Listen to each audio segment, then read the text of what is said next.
Narration means कथन। Narration मुख्य रूप से दो प्रकार के होते हैं। Number first, direct narration. Direct means प्रत्यक्ष, यानी जब कोई व्यक्ति किसी बात को दूसरों के शब्दों में ना कहकर अपने शब्दों में कहे तो उसे क्या बोला जाता है? डायरेक्ट नरेशन, यानी कि प्रत्यक्ष कथन। ठीक है ना? जैसे लिखा है, he says to me, वह मुझसे कहता है, I am teaching English, मैं अंग्रेजी पढ़ा रहा हूँ। यानी इस डायरेक्ट नरेशन में क्या होता है, जब कोई व्यक्ति किसी कथन को अगर बोलता है तो दूसरों के शब्दों में ना कह के अपने बारे मतलब अपने बातों में व्यक्त कर देता है, अपने शब्दों में बोल देता है। तो ऐसे सेंटेंस को क्या बोला जाता है? Direct narration. दूसरा नरेशन है इनडायरेक्ट नरेशन, यानी इनडायरेक्ट नरेशन में क्या होता है?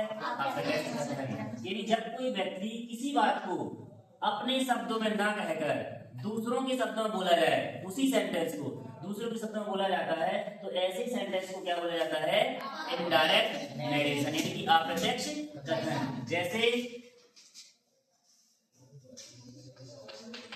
जी डायरेक्ट लिखा ना यहाँ पर, जी डायरेक्ट नरेशन है और यहाँ पर इसका आंसर हो जाएगा, इसको अगर बोला जाए पीछे लिखा होगा कि चेंज इनटू इनडायरेक्ट नरेशन, लिखा होगा पीछे इनडायरेक्ट नरेशन में चेंज करना है इसको। तो इसका आंसर हो जाएगा ही सेज टू को क्या में चेंज कर देना है? टेल में, टेल्स मी। इनवर्टेड कोमा जो है ना, इनवर्टेड कोमा को हटाने के लिए कनेक्टर का प्रयोग करेंगे? दैट का। दैट आ जाएगा यहाँ पर, यानी दूसरा सेंटेंस है वो कैसे जोड़ा जाएगा? दैट से। इसके बाद रिपोर्टेड स्पीच, रिपोर्टेड स्पीच में जो यहाँ सब्जेक्ट दिया हुआ है इसको क्या के आधार पर चेंज करेंगे? रिपोर्टेड वर्ब के सब्जेक्ट के अनुसार।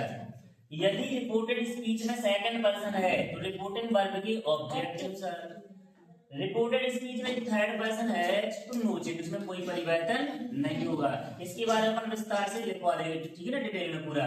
तो अभी यहाँ पे इसका आंसर देखेंगे तो फर्स्ट पर्सन है ना, आई, क्या के अनुसार चेंज होगा? सब्जेक्ट के अनुसार। तो सब्जेक्ट क्या है यहाँ पर? ही। तो आई के स्थान पे क्या रहेगा? ही आ जाएगा। He tells me that he।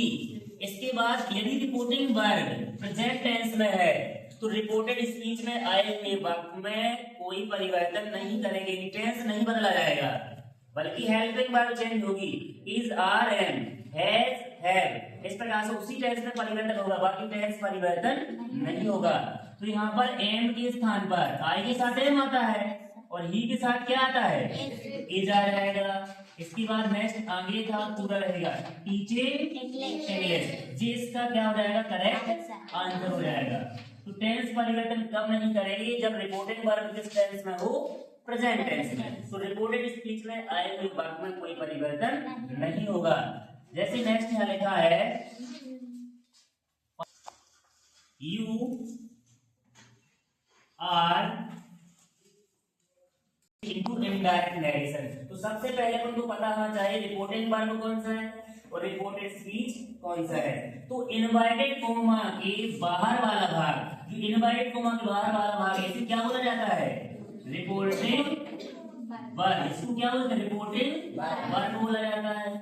Inverted coma के अंदर वाला जो भाग होता है उसको क्या बोला जाता है? रिपोर्टेड स्पीच बोला जाता है। Reported speech. इनवर्टेड कोमा के बाहर वाला भाग रिपोर्टेड वर्ब और इनवर्टेड कोमा के अंदर वाला भाग जो है रिपोर्टेड स्पीच। तो यहाँ ध्यान रखना है, यदि रिपोर्टेड वर्ब किस टेंस में हो?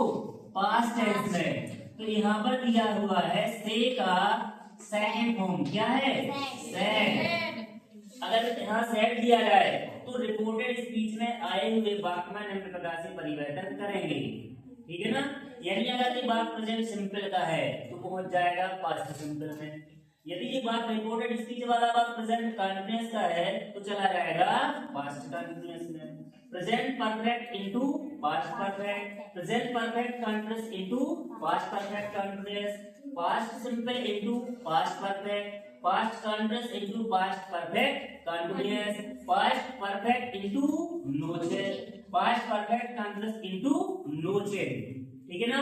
बाकी यदि यहाँ पर फ्यूचर की हेल्पिंग वर्ब है, विल है, विल का वुड, सेल का शुड, इस प्रकार से अपन चेंज कर देंगे, ठीक है ना। तो इसका अगर अपन आंसर बनाएंगे, जैसे बात किया he said to us you are learning a lesson, तो ये रिपोर्टेड वर्ब किस टेंस में है? पास्ट टेंस में। रिपोर्टेड स्पीच में आया हुआ बात किस टेंस में है? प्रेजेंट कंटीन्यूअस में। तो क्या होगा इसका, अभी यहाँ पर अपन ने चेंज किया था, सेज टू को क्या में चेंज किया था? सेल में। और अगर सेड दिया जाए तो टेल, टेल का सेकंड फॉर्म क्या होता है? टोल्ड हो जाएगा। आ रही है समझ में सभी की? तो यहाँ पे टेल का क्या हो जाएगा? टोल्ड हो जाएगा। तो इसका करेक्ट आंसर हो जाएगा सेकंड का, ही सेड टू को चेंज करने के क्या में? टोल्ड में। तो he told us, inverted comma को हटाने के लिए कंजंक्शन यानी कनेक्टर क्या का प्रयोग किया जाएगा? दैट का। यदि रिपोर्टेड स्पीच वाला बात अफर्मेटिव है तो कनेक्टर क्या आएगा? दैट। यदि इंटरोगेटिव है तो क्या आएगा? इफ आएगा। यदि डब्ल्यूएस वर्ड है तो डब्ल्यूएस वर्ड का प्रयोग किया जाएगा। यदि इंपरेटिव में है तो कनेक्टर टू का प्रयोग किया जाएगा, ठीक है ना। तो यहाँ पर आ जाएगा ही टोल्ड अस, कैसे जोड़ा जाएगा? दैट। अब देखो इधर यहाँ पे सबसे महत्वपूर्ण चीज यहाँ पर देखी जाएगी, यदि रिपोर्टेड स्पीच में आया हुआ फर्स्ट पर्सन, रिपोर्टेड वर्ब के सब्जेक्ट के अकॉर्डिंग, रिपोर्टेड स्पीच में आया हुआ सेकंड पर्सन, रिपोर्टेड वर्ब के ऑब्जेक्ट के साथ, यानी जो रिपोर्टेड वर्ब का सब्जेक्ट है, रिपोर्टेड वर्ब का सब्जेक्ट क्या है? ही। रिपोर्टेड वर्ब का ऑब्जेक्ट क्या है? अस है ना यहाँ पर। तो यहाँ फर्स्ट पर्सन अगर होता तो सब्जेक्ट के अकॉर्डिंग चेंज किया जाता, सेकंड पर्सन है तो क्या के साथ चेंज किया जाएगा? ऑब्जेक्ट के साथ। तो यहाँ पर यू की जगह पर रिप्लेस हो जाएगा, यू की जगह पर क्या आ जाएगा? अस का पहला फॉर्म बी आ जाएगा जी, ऑब्जेक्टिव रूप है तो यहाँ पे फर्स्ट सब्जेक्टिव रूप क्या आ जाएगा? इसका पहला फॉर्म बी आ जाएगा, तो दैट बी। आ रहा है सभी समझ में? नेक्स्ट, तो यहाँ पर आ गया यू के स्थान पे क्या आ गया? बी। अब देखा जाएगा यदि रिपोर्टेड वर्ब पास्ट टेंस में है तो रिपोर्टेड स्पीच में आए हुए वाक्य में निम्न प्रकार परिवर्तन करेंगी। तो ये किस टेंस का वाक्य दिख रहा है यहाँ पर? Present continuous. तो present continuous into past continuous में, पास्ट कंटीन्यूअस में कब चेंज करेंगे? जब रिपोर्टेड वर्ब किस टेंस में हो? पास्ट में। तो पास्ट में जाएगा, प्रेजेंट में है नो चेंज, उसमें हेल्पिंग वर्ब चेंज होगी, ओनली टेंस चेंज नहीं होगा। तो आर की जगह पे क्या हो जाएगा? अब यहाँ पर क्या है? जो एक बचा नहीं, दो बचा, क्या रहेगा यहाँ? वर हो जाएगा। इसके बाद यथावत पूरा वाक्य लिख दिया जाएगा, लर्निंग अ लेसन। जी इसका हो जाएगा करेक्ट आंसर। यहाँ थोड़ी देखते हैं, यदि रिपोर्टेड स्पीच में आया हुआ फर्स्ट पर्सन रिपोर्टेड वर्ब के टैग के अनुसार चेंज करना है, सब्जेक्ट के अनुसार। सेकंड पर्सन रिपोर्टेड वर्ब के टैग के अनुसार चेंज करना है, ऑब्जेक्ट के अनुसार। यदि थर्ड पर्सन दिया जाए तो क्या होगा? नो चेंज, इसमें कोई परिवर्तन नहीं होगा, ठीक है ना। इसके बाद अपन नेक्स्ट क्लास में देखेंगे कि जो समीपवाची शब्द होते हैं उनको किस प्रकार से चेंज किया जाएगा। डायरेक्ट से इनडायरेक्ट में जब चेंज करेंगे तो समीपवाची शब्दों को दूरवाची शब्दों में चेंज कर दिया जाएगा। तो अपन इसको नेक्स्ट क्लास में बताएंगे, ठीक है ना। Thank you.